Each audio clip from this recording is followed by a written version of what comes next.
The Who's drummer Keith Moon passed out mid-show, and the band had to turn to the audience for help. Hello, my dear friends. We come to another Monday. Today, we're talking my favorite rock and roll drummer ever. There's a lot of opinions out there of who's sort of the greatest, right? You know, John Bonham of Led Zeppelin, or Mitch Mitchell of Jimi Hendrix, or Neil Peart of Rush. But for me, there's only one at the top, and it's Keith Moon of The Who. This guy was on another level when it came to partying, even compared to most rock stars. The guy was notorious for his shenanigans, hijinks, drunken, high, whatever they may be. They were wild. The Who's playing a show on November 20th, 1973, and Keith decides to take a tranquilizer of some kind. Some say it's a horse tranquilizer, some say it was an elephant tranquilizer. Regardless, it was an intense sedative mixed with a lot of alcohol. A few songs into the show, Moon passes out.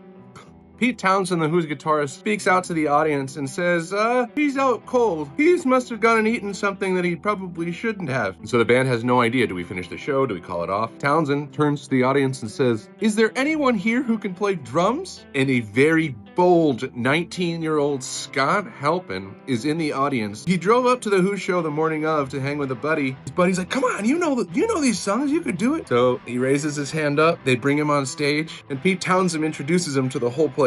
This is Scott Halpin. He's 19 years old, and he's a drummer. Halpin finishes the set in front of the sold-out arena. Certainly wasn't a lesson to Keith Moon, who continued his wild and partying ways and passed away just 8 years after this incident in 1978. Every time I listen to something like Won't Get Fooled Again, my mind is blown and I'm focusing on Moon's drums just the whole time.